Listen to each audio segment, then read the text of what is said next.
जो जूठे मुंह होकर के या भगवान सूर्य चंद्र की तरफ करके लघुशंका करते हैं, सूर्य उदय सूर्य भगवान की तरफ, चंद्र भगवान की तरफ, भगवत विग्रहों की तरफ लघुशंका करते हैं, तो उनके आंखों में आग का अंगार रखा जाता है, ऐसे बार बार चीखते जलते हैं। जो जेठ होकर अपने लघु भ्राता की पत्नी के साथ गलत, पिता होकर अपनी पुत्री के साथ, भाई होकर अपनी बहन के साथ, या गुरु पत्नी के, ऐसे लोगों को तपाई हुई लोहे की स्त्री के साथ बेड़ियों से, लोहे की ऐसे जंजीरों से जो जलती हुई, उसी में जकड़ दिया जाता है। बहुत तुम्हारी बुद्धि भ्रष्ट हुई थी, जो बहन बेटी और पवित्र संबंध भी नहीं तुम्हें दिखाई दिए, तो उसमें लपेट दिया लोहे की स्त्री, धधकती हुई आग, लोहे की जंजीरों से बांध दिया। त्राहिमाम पुकार रहा है, हजारों वर्ष बंधा रहे, मरना तो है नहीं, जकड़ दिया जाता है। आग का अंगार आसो पास उसके रख दिया जाता है। उसके पूरे के पूरे शरीर में बार बार दाह आग होती है, चिल्लाता है। ऐसे नराधमों को यहां बहुत दंड दिया जाता है। यमदूत कहते हैं, जो अपने कानों से गुरु की निंदा सुनता है, जो अपने कानों से वैष्णवजनों की निंदा सुनता है, जो दूसरों की निंदा सुनकर के हर्षित होता है, ऐसे पापियों को यमदूत जो लाते हैं यमराज के, वो तपाया हुआ लोहा उनके कानों में डाला जाता है। बार बार तपाया हुआ लोहा, बार बार गुरु निंदा सुनी, संत निंदा सुनी, वैष्णव निंदा सुनी, सुनने वालों को, और बड़े हर्षित होते। जब किसी की निंदा होती ना, तो कुछ लोग ऐसे हर्षित होते जैसे उनको सम्राट पद मिल रहा हो। अरे पर निंदा के कीते आवत नहीं कछुआत, मूर्ख पर्वत पाप को ले चल अपने साथ। यहां विलाप करते हैं, पर यहां यमदूत स्वयं कह रहे हैं, हम लोगों के हृदय में दया तनिक भी नहीं, और क्रोधित होकर उनको और कष्ट देते हैं। जैसे वो विलाप करते तो क्रोधित होकर और कष्ट देते हैं। जो देव मंदिर में जमीन लगाई गई, या किसी ऋषि मुनि को दान में दे दी गई, या कोई सभा भवन है सार्वजनिक, जो इनको तुड़वा कर उनकी जमीन हड़प लेते हैं, उस जगह अपना निवास स्थान बना लेते हैं, उसका प्रयोग करते हैं। यहां यमदूत उन्हें ला करके धीरे धीरे उनकी शरीर की खाल उदारते हैं। पूरी उधल गई, फिर शरीर में नई खाल, फिर धीरे धीरे होश में। ये नहीं कि देवालय की लगी हुई संपत्ति का प्रयोग कर लिया, या देवालय को विध्वंस कर दिया, या सभा भवनों को विध्वंस करके अपने लिए अपना कब्जा, तो फिर ये वो चीखते चिल्लाते, पर यहां दया नहीं है। जो गौ के स्थान में, पवित्र स्थान में जल में मल त्याग करते हैं, जैसे नदी है, कोई सरोवर है, या गौशाला है, या देवालय है, उसकी सीमा में मल त्याग करते हैं। यहां के बड़े बड़े कौवे जिनकी लंबी चोंच होती है, उनकी गुदा द्वार से आते खींचते हैं बार बार, बहुत होश में। ये शास्त्र सुने नहीं जाते, इसलिए मनमानी पापाचरण होते हैं। जो जहां मनाया वहां, जो अपनी कन्या को रकम दे के बेचते हैं, बेचना होता है कि हमको इतना, ऐसा एक से बेचा, फिर दूसरे के साथ बेचा, उसको यहां लाया जाता है, और उसके शरीर में बड़े बड़े घाव किए जाते हैं, और फिर नमक की नदी है, उस नदी में डाल दिया जाता है। वो हजारों वर्ष जो मनुष्य विकट संपत्ति और वो समस्या ही नष्ट हो गई, पुत्र, भृत्य, पत्नी, बंधुवर्ग और बुजुर्ग जन, किसी का त्याग कर देता है विपत्ति आने पर, और अपना पेट पालन करने लगता है, इनको छोड़ देता है। तो यहां हम लोगों में कुछ यमदूत ऐसे हैं जो बिल्कुल कर्कश होकर के उनके मांस को नोचते हैं और उसी के मुंह में डालते हैं, उसी को खवाते हैं, उसे खाना पड़ता है। जो मनुष्य अपने पुण्यों को यहां बेच देते हैं, उनकी बड़ी दुर्गति होती है। जैसे 1 घंटा नाम कीर्तन करेंगे 500 रुपया लेंगे, अमुक कार्य करेंगे अमुक रुपया लेंगे। जो अपने पुण्यों को बेच देते हैं, कई तरह से बेचना होता है, उनकी व्याख्या कहां तक करें। जो अपने पुण्य कार्यों का दाम लेते हैं, बेच देते हैं, वो पापी हैं, और उनको यहां चक्कियों में डाल के नरक में पीसा जाता है, जैसे आटा पीसा जाता है। बेचे ही वेद धर्म दुइले ही, ऐसा नहीं था। परोपकार के लिए ब्रह्म ऋषियों का जीवन था। कुछ मिला नहीं, किसी भी तरह जीवन व्यतीत करते थे। कृष्ण शरीर, बड़े बड़े चक्रवर्ती सम्राट भयभीत होकर खड़े हो जाते थे। तप पूर्ण जीवन, बेचने का कहीं विधान नहीं। जो जीवन में अपने किए हुए पुण्यों को बेच देते हैं, उनको वहां चक्की में जैसे आटा पीसा जाता है ऐसा पीसा जाता है। ये ना समझो कि मौज ले लो, यहां तुम मनमानी कर लो, भोगना पड़ेगा, अवश्य में भोक्तव्यम, नरक में जाकर के हिसाब भोगना पड़ेगा। चक्कियों में पीसे जाते हैं जो अपने पुण्य कर्मों को बेचते हैं। जो यहां किसी की धरोहर मिली, ए भैया हमारे इतने रुपए रख लो, ये सामग्री रख लो, हम समय से ले लेंगे, हमारी व्यवस्था है, और फिर वो मुकर गया कि कौन धरोहर कब दिया कैसे दिया, तो उन्हें यहां जलती हुई लोहे की जंजीरों से बांध दिया जाता है और ऐसे कुंड में फेंका जाता है जहां बड़े कीड़े भयामने विषैले, और वो उनको हजार हजार वर्ष तक नोच रहे, उसी में बंधे चीख रहे। कौन? जो दूसरों की दी हुई धरोहर को ना देकर मुकर जाते, कब तुमने दिया। जो पापी दिन में मैथुन करते हैं, शास्त्रीय मर्यादा में दिन में मैथुन करना निषेध है। जो रात्रि में पराई स्त्री से मैथुन करते हैं, दिन में चाहे अपनी स्त्री क्यों ना हो, मैथुन निषेध है। और जो इसीलिए महाभारत में एक प्रसंग आता है, एक ऋषि को उनकी पत्नी ने दिन में बहुत प्रेरित किया, उनका नाम हमें तो स्मरण नहीं आ रहा, किंदम, हाँ ऐसे कुछ नाम था। तब उन्होंने कहा दिन में पुरुष रूप में तो हम आपके साथ मैथुन कर नहीं सकते, आप बहुत प्रेरणा करती, इसलिए पशु बनना पड़ेगा। तो आप भी अपने संकल्प से मृगी रूप धारण करें, मैं मृग रूप धारण करता हूं। ऐसा ही हुआ, मृग रूप होकर के वो सहवास कर रहे थे। इतने में ही महाराज पांडु ने देखा तो उन्होंने बाण संधान कर दिया। अब जे ही बाण लगा तो मृग रूप तो हट गया ऋषि। तब वो हाहा खाए कि मुझे नहीं पता था कि आप ऋषि हैं। तो उन्होंने घटना बताई थी कि मेरी पत्नी विवश थी काम से, इसलिए मुझे पशु रूप धारण करना पड़ा, क्योंकि दिन में मनुष्य रूप से मैं तुम नहीं किया जा सकता।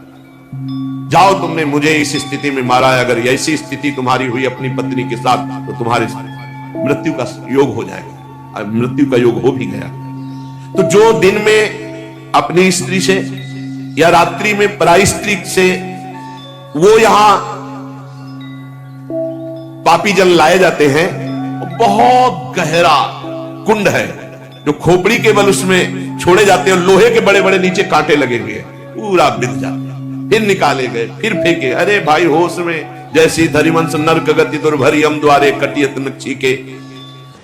और जो सदैव नई नई भोग प्रवृत्ति के लिए नवीन नवीन स्त्रियों को फंसाते रहते हैं और उनसे सहवास करते हैं, तो यहां एक बहुत बड़ा वृक्ष है सेमर का जैसा, और उसमें बहुत भी विषैले कांटे हैं। उस पापी को उसमें जबरदस्ती खींचा जाता है, बार बार नीचे बार बार ऊपर, करो आलिंगन।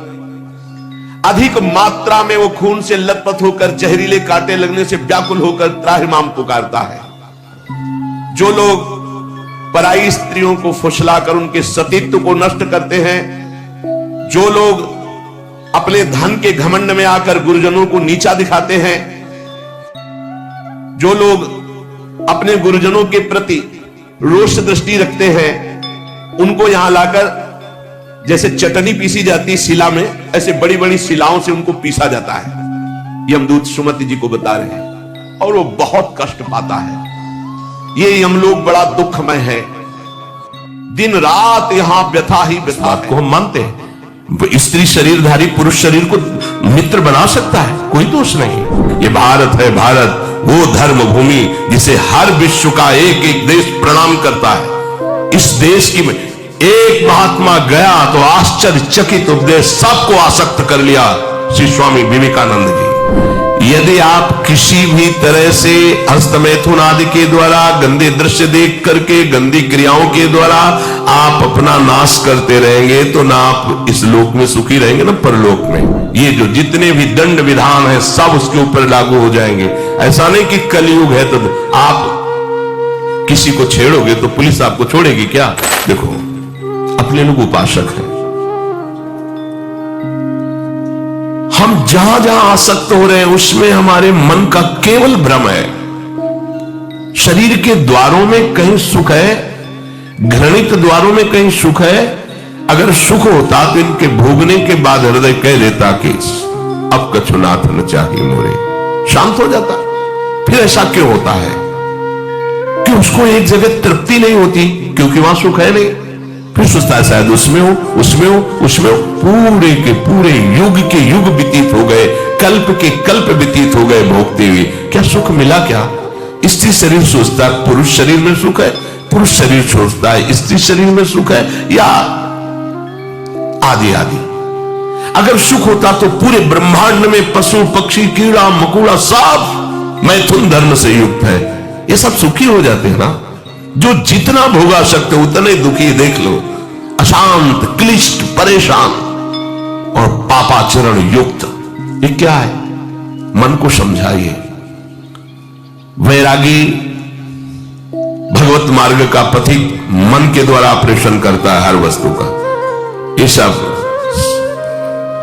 इसको ऐसा ना समझे कि बड़ी गुप्त बातें हैं। गुप्त बातें हैं प्रिया प्रीतम के दिव्य चिदानंद में रहस्य की। ये गुप्त बातें नहीं, इनको समझो खोल करके। यदि आप किसी भी तरह से हस्तमैथुन आदि के द्वारा गंदे दृश्य देख करके गंदी क्रियाओं के द्वारा आप अपना नाश करते रहेंगे तो ना आप इस लोक में सुखी रहेंगे ना परलोक में। मान लीजिएगा, ये बातें न तो कही जाती हैं, न सुनी जाती हैं, न समझी जाती हैं। इसीलिए हमारा बहुत ही आगे की पीढ़ी जो सनातन धर्मावलंबी जो भागवत, हर देश से महान भारत देश को क्यों कहा गया? ऐसा भी है कि अन्य देश स्वीकार किया जाता है कि हमसे धनी है, स्वीकार किया जाता है कि वैज्ञानिक तत्वों में भी वो हमसे आगे हैं, पर भारत को महान धर्मशाली देश कहा गया है। कोई भी किसी भी देश का धर्म गुरु हो हमारे देश में आएगा, हमारे ऋषियों के सूत्रों से ही अपने धर्म को पुष्ट करेगा। सांप का मूल जड़ भारत धर्म का है। कहीं भी हो, कहीं भी देख लो, चाहे जिस देश का नाम लो, कहीं ना कहीं किसी भारत के ब्रह्म ऋषि की छाप लेकर के डोल रहा है। भारत भोग प्रधान देश नहीं है, भारत धर्म प्रधान देश है।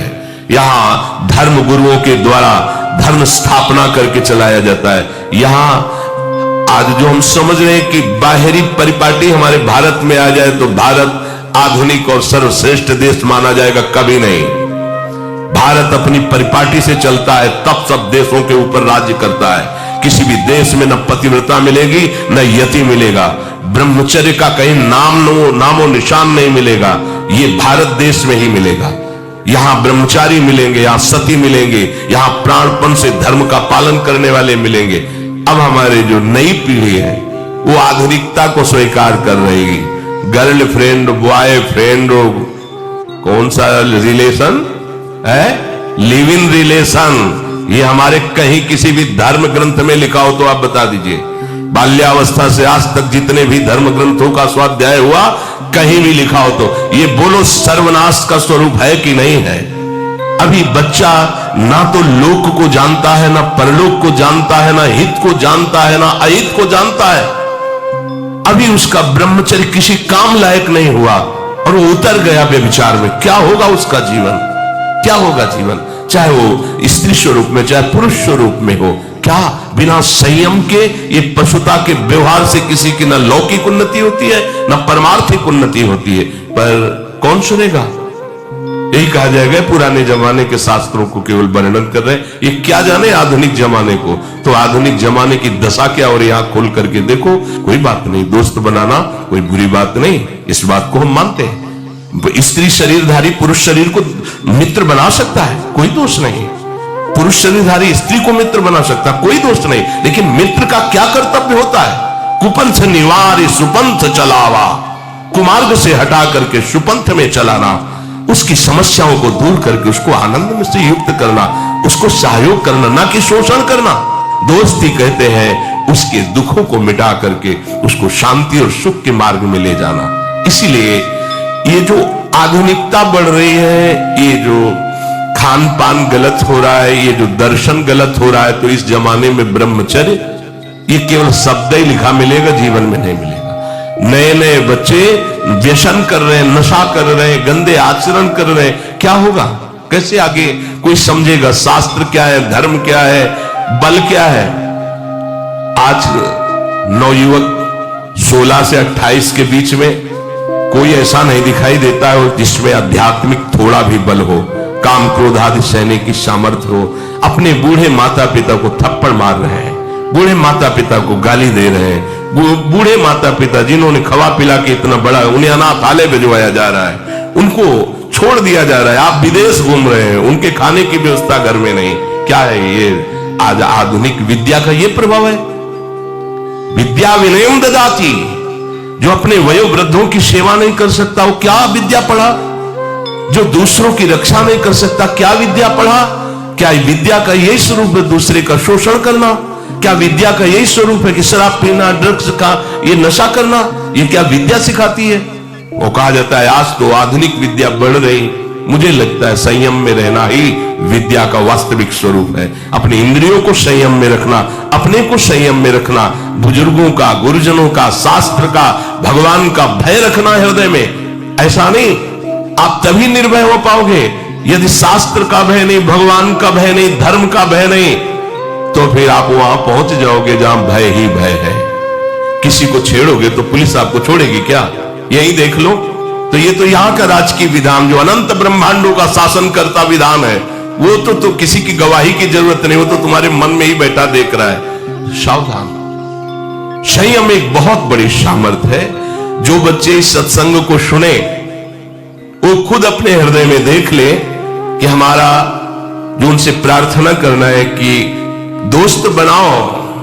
हम निषेध नहीं करते, हम भी पढ़े, स्कूलों में पढ़े, बच्चे बच्चियां सब एक साथ स्कूल में बैठते हैं। क्या हम, हमारे 4 बहनें हो, हम उनके बीच में रहते हो तो हमें काम सताएगा क्या? क्या तुम ऐसे दोस्त नहीं बन सकते क्या? क्या जरूरी है कि काम की भावना से ही किसी से दोस्ती करना? जब ब्याह हो जाए, सदगृहस्थ बन जाओ, तब भगवान को प्रणाम करके गृहस्थ धर्म रूपी पूजा करो, कोई परेशानी नहीं। पर जब तक आपका ब्याह नहीं होता है तब तक आप संयम से रहो। जो तुम्हें संयम भ्रष्ट करे वो तुम्हारा दोस्त नहीं दुश्मन है। इस बात का परिणाम खुद आप आगे देख लेंगे, चाहे वो बच्चा हो, चाहे बच्ची हो, चाहे स्त्री हो, चाहे पुरुष हो। दोस्त वही है जो हमारे संयम को पुष्ट करे। संयम भ्रष्ट कर दे उसे दुश्मन कहते हैं। जो हमारे भागवतिक मार्ग को नष्ट कर दे, जो हमारी पवित्रता को नष्ट कर दे, जो हमारे संयम को नष्ट कर दे, वो दोस्त कैसे हो सकता है? वो हमारा फ्रेंड कैसे हो सकता है? बहुत सावधानी की जरूरत है। ये बाहरी देशों की बातें हमारे देश में नहीं चल पाएंगी। आज हमारा मन इससे, कल हमारा उससे मन। हमारे देश में इसका निषेध किया जाता है। हमारे धर्म ग्रंथ, हमारे धर्म गुरुओं ने इसका निषेध किया है। ये भारत है, भारत वो धर्म भूमि जिसे हर विश्व का एक एक देश प्रणाम करता है। इस देश की एक महात्मा गया तो आश्चर्यचकित उपदेश सबको आसक्त कर लिया, श्री स्वामी विवेकानंद जी। एक महात्मा गया तो विषयी पुरुषों के हाथ में भी माला पहला दिया और कृष्ण कृष्ण पुकारने के लिए विवश कर दिया उसे। ये भारत है, जिधर भी गए तो जयकारा लगवा दिया अपने धर्म का। यहाँ के ग्रंथों में यहाँ के गृहस्थों की जय जयकार लिखी हुई है। आप भक्तमाल उठाकर देखिए कि 100 में 10 विरक्त होंगे, 90 गृहस्थ होंगे, और वो सब ऐसे महापुरुष जो विरक्तों से भी बढ़ करके हैं। तो ऐसा नहीं कहा जा सकता कि गृहस्थ में धर्माचरण नहीं होता, गृहस्थ में भगवत प्राप्ति नहीं हो सकती, गृहस्थ में संयम नहीं हो सकता। बिल्कुल गलत बात। सावधानी से चलो। यह आज प्रसंग है इस विषय का, इसलिए सबसे विनय करता हूं कि यदि आप संयम से चलोगे तो इस जन्म में भी सुखी, शांत और बलवान रहोगे, और आखिरी में तुम्हें महाआनंद सिंधु प्रभु स्वीकार कर लेंगे। अगर अधर्माचरण करोगे तो ये अधर्म ही तुम्हें नष्ट कर देगा। धर्माचरण करोगे तो धर्मो रक्षति रक्षिता, ये धर्म स्वयं तुम्हारी रक्षा कर लेगा। हमारे हृदय में जो अंतःकरण में मन है, इसको समझाना चाहिए। अगर विषय भोग में सुख होता तो सब सुखी हो गए होते। उर्वशी जो भगवान नारायण की जंघा से प्रकट हुई और काम को भी मोहित करने की सामर्थ्य रखती है, महाराज पुररवा ने पत्नी रूप से उसे स्वीकार किया। इतने प्रतापी और पुण्यवान थे। परिणाम क्या हुआ? पागल बने घूम रहे थे। भगवत कृपा से जब ज्ञान हुआ तो उनका, आज तक मुझे तृप्ति नहीं हुई, मैं पुरुष सिंह और राजर्षि कहलाया, मेरी क्या दुर्दशा हो गई। वर्णन एकादश स्कंद में आप पढ़ के देख लीजिए। महाराज ययाति भगवान शुक्राचार्य की पुत्री देवयानी से ब्याह हुआ, पर शर्मिष्ठा में भी आसक्त हुए और अपने पुत्र की 1000 वर्ष जवानी का भोग किया। फिर घृणित भाव से विषयों का त्याग किया कि क्या अपने पुत्र की आयु तक का भोग कर डाला, मिला कुछ नहीं। किसको मिल सकता है कि नहीं? केवल भ्रम। चलो, जो भ्रम में फंसे हैं भगवान उनकी रक्षा करें, पर आप लोग तो भगवत कृपा पात्र और भगवत मार्ग के पथिक हैं, तो संयम पर आप आइए। आप अपने मन को ब्रह्मचारी बनाइए। प्रियालाल के सिवा मन का और विषयों में जाना, ये मन का व्यभिचार है। प्रियालाल सुख समुद्र है, इसके सिवा और कुछ सोचना कि इसमें सुख है, बुद्धि का व्यभिचार है। अगर बुद्धि ये निश्चय किए हुए कि श्यामा श्याम के नाम रूप लीला धाम के सिवा कहीं सुख नहीं, ये बुद्धि का ब्रह्मचर्य है। निरंतर अपने आराध्य देव के चिंतन में डूबा, ये चित्त का ब्रह्मचर्य है। और चित्त विषयों का चिंतन कर रहा है, शब्द स्पर्श रूप रस गंध का, ये चित्त का व्यभिचार है। और मैं पुरुष हूं, मैं भोगता हूं, ये अहंकार का व्यभिचार है। और मैं प्रियालाल का दास हूं, ये अहंकार का ब्रह्मचर्य है। अंतःकरण ब्रह्मचारी, इंद्रिय ब्रह्मचारी, फिर आपको कोई परास्त ही नहीं कर सकता। आपका स्वभाव हो जाएगा ब्रह्मचारी व्रत स्थिता। ब्रह्मचर्य रक्षा के लिए पहला तो ये निश्चय करना होगा कि आपकी वीर में महत्व बुद्धि हो जाए। जिसे आप व्यर्थ समझ रहे हैं वो बहुत बड़ी जीवनी शक्ति है। चाहे जितना आप उसको निकालते रहिए, आपको सुख कभी नहीं मिलेगा, दुख बढ़ता चला जाएगा। और आप थोड़े दिन ब्रह्मचर्य रह के देखिए, जब आप ऐसी क्रियाओं से युक्त होने के बाद ब्रह्मचर्य रहेंगे तो कुछ समय तक आप बिल्कुल ब्रह्मचर्य नहीं रह पाएंगे। पहले समझ लीजिए, स्वाभाविक आपका वीर स्खलित होता रहेगा बिना किसी चेष्टा के, कई तरह से। अब आपको घबराना नहीं, पर कोई क्रिया नहीं करनी है और संयम से रहना है। ये जितनी बातें पीछे कही गई कि ये नहीं देखना, ये नहीं सुनना, कुछ दिन बाद आप देखोगे कि आपका ब्रह्मचर्य रुकने लगा है, लंबा अंतराय करने लगा है। ऐसे भी उपासक है जिनको 10-10 वर्ष हो जाते हैं, स्वप्न दोष नहीं होता। 10-10 वर्ष स्वप्न दोष ही नहीं होता। कभी ऐसी कोई विषम परिस्थिति, औषधि आदि का प्रभाव, कुप्रभाव, वो बात अलग की है। क्यों? जब तक आप उसे रास्ता नहीं देंगे तब तक वो निकलेगा नहीं। स्वाभाविक नहीं निकलने वाली ये वस्तु है। स्वाभाविक तो कभी ऐसे ही। अगर आपने शुरुआत से कभी भी ऐसी कुचेष्टा नहीं की है तो अपने आप में समर्थ, जो आसनों पे बैठने के लिए कहा जाता है, इससे सुषुम्ना नाड़ी खुलती है और ब्रह्मचर्य ऊर्ध्वगामी होने लगता है। ऊर्ध्वगामी ब्रह्मचारी साक्षात भगवत स्वरूप हो जाता है, उसे ज्यादा प्रयास करना नहीं पड़ता है। वो चाहिए कि सजना धजना छोड़ दे, शरीर का श्रृंगार करना छोड़ दे। भगवत कृपा से अपना तो सहज श्रृंगार रजरानी जी हैं। ये जो ब्रह्मचर्य की पुष्टता के लिए आवश्यक है उसको समझिए। शरीर में सजाना वो बंद करे, चाहे गृहस्थ हो चाहे विरक्त। वास्तविक जो सौभाग्य चिन्ह है वो श्रृंगार के लिए नहीं करते, वो तो वास्तविक सौभाग्य चिन्ह है। आप कहीं भी आ जा रहे हैं, अपने सौभाग्य चिन्हों को धारण करें, पर अपना श्रृंगार करें। गृहस्थ है तो केवल पति के निमित्त से, प्रदर्शन की वृत्ति नहीं होनी चाहिए। क्यों? किसको दिखाना है?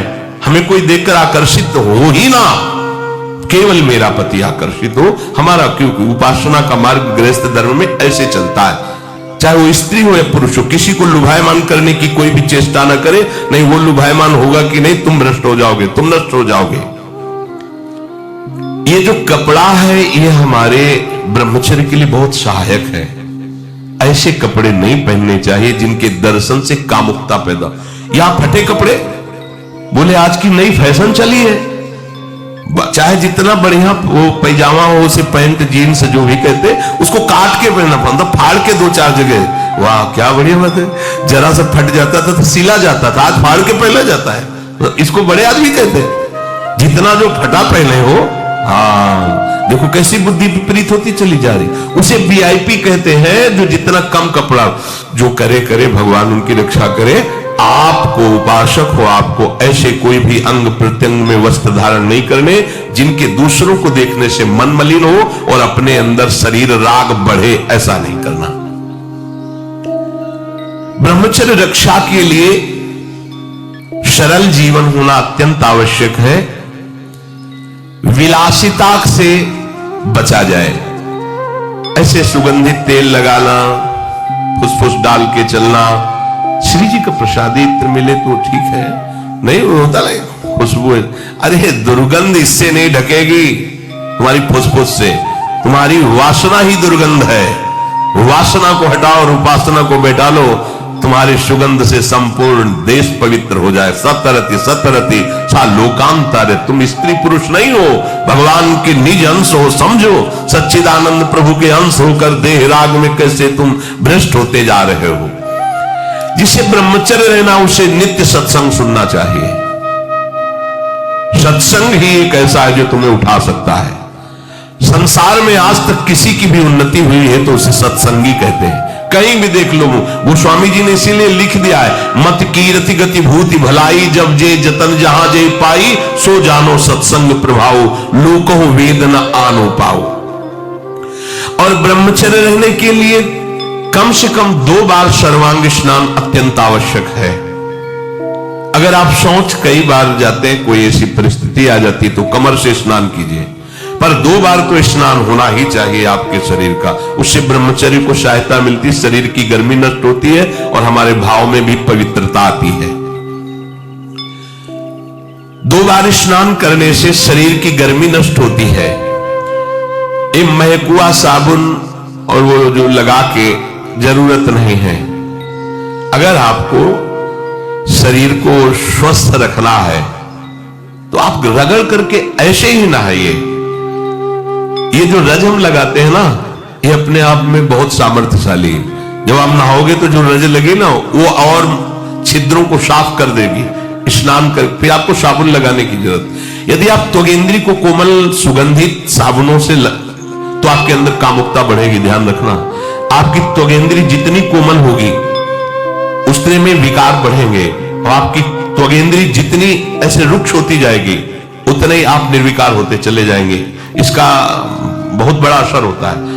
कोमल कोमल वस्त्र, कोमल ऐसे त्वगेंद्री बना लेना, ये परमार्थ के लिए ठीक बात नहीं है। इसीलिए सीधे रज लगाओ, सीधे मोटे पैर, जो भी कपड़े जैसे मिले उनसे शरीर को ढको।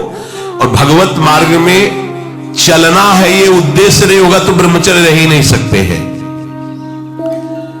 अगर कहीं ऐसा सौभाग्य मिले कि किसी नदी या तालाब में कमर तक खड़े होकर के थोड़ी देर जप करने का, तो उससे ब्रह्मचर्य और पुष्ट होता है, नाभि तक कम से कम।